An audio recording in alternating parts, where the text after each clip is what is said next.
Everyone, hope everything's going well. You guys and gals know that drill. Smash that like button, subscribe if you haven't, and comment down below. Follow me on Instagram at AIH_sports. Follow me on my finance channel at AIH Finance. Now, this video may rub people the wrong way, but I've thought about it and I've decided to go with this video. And I've talked many times about how Cardporn went SJW, and a lot of people couldn't detect that behavior. And as a result, they were able to take advantage of that and manipulate women, manipulate the higher ups of the hobby, and get away with a lot of hanky-panky behavior, right? And I'm just looking at now who's going to be taking over. I'm not talking about watchdogs, in quote, because they call themselves the watchdogs. I'm talking about Fanatics, and I believe that they may go SJW, and not the same way that Cardporn went. Cardporn was engaging in fraud to the nth degree. Now, some people may say that, hey, Fanatics may be engaging in fraud, in potentially misleading marketing, in potentially giving breakers loaded boxes, the whole 9 yards. And all I can say is that Cardporn was a scummy guy, okay? Beyond a shadow of a doubt. I don't think Ruben is. I just think that some of the people he hangs out with, you know, they just give me different vibes. They give me weird vibes. That's all I'll just say with that. Not all of them, though. Now, I wanted to go to Cardporn and tie it into Fanatics, okay? One of the posts Cardporn directed at me almost a year back in the stories when I started going after them is they're saying that it's pretty disappointing what is considered hobby journalism these days. And then it goes on, and they're saying that we haven't been paid, we haven't been doing this, we're not doing that. And then it talks about the break. It says, we organized a Drake break because we're friends with him. Ken got to come along as he organized the product along with Dave and Adams. We never ran a break with Card Ladder. Now listen to this carefully.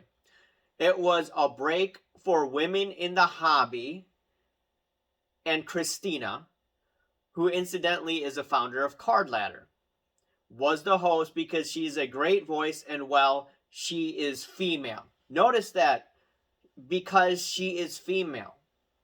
Okay?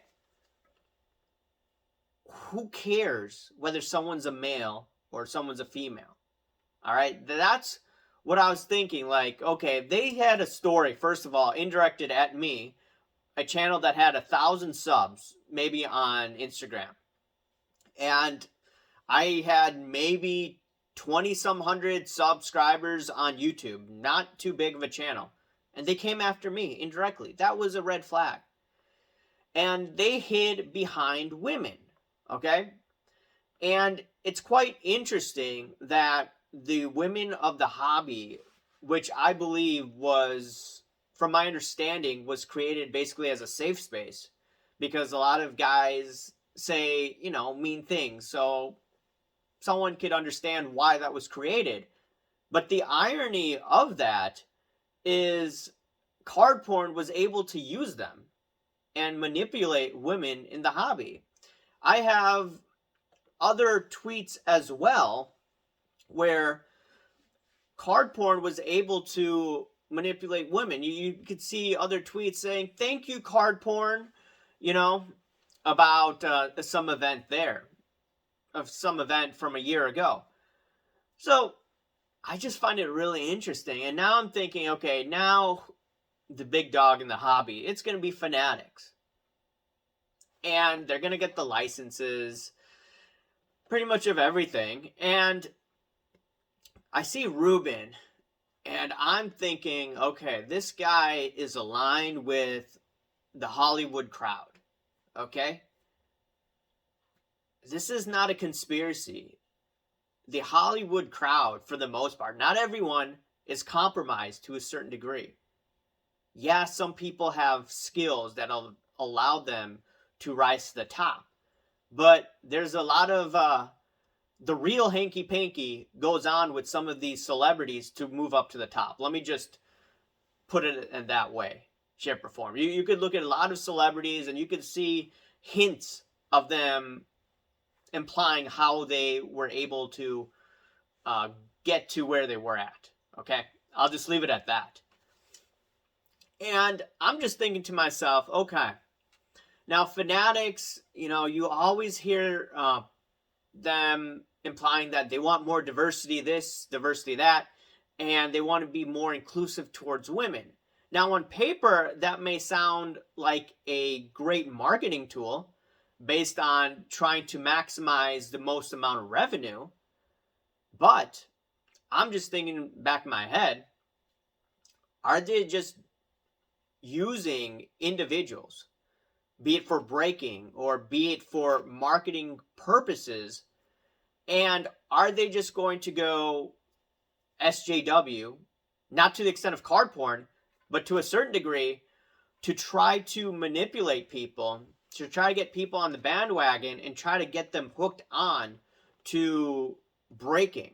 A lot of people say that breaking isn't good for the hobby because of gambling, but you have to look at what Fanatics is doing. Fanatics is going to get involved in gambling. And they may be using people and presenting them in the most positive light to get you hooked on. And then ultimately, they're going to introduce you to these products. Now, someone may be like, hey, look, it's a free market. No one's putting a gun to your head. Yeah, I agree with that. But when I see what they've been doing lately with marketing, I think that they're moving in a way that not makes me uncomfortable, but just raises the eyebrow. And I've talked about this in my other videos. I think some of their marketing is a bit sleazy, a bit manipulative. And someone may be like, hey, that's corporate America. Yeah, but, if you're looking at cards, a lot of us collect, a lot of us even speculate as well. You're going to get in people through this marketing that have nothing, that don't know too much about the hobby. And one of my concerns here is that, number one, these individuals will get a lot of BS from influencers, from people that are in the higher ups of the hobby, and all of the shadiness they will not want to talk about. And that's why I'm a little more aggressive on Fanatics right now compared to what I've been in the past. It's just because behavior that I've noticed. Just like I noticed some subtleties from Cardporn that made me do multiple videos on them. And I will have more videos, if I have time this week. It's going to be a busy week. But I do have some videos showcasing what I don't like about Fanatics right now.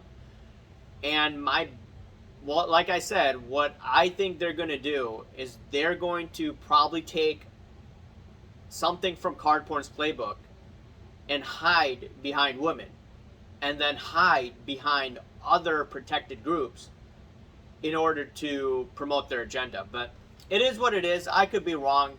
I felt this was a necessary video because I do see the behavior patterns going on, indicating that they're probably going to go SJW.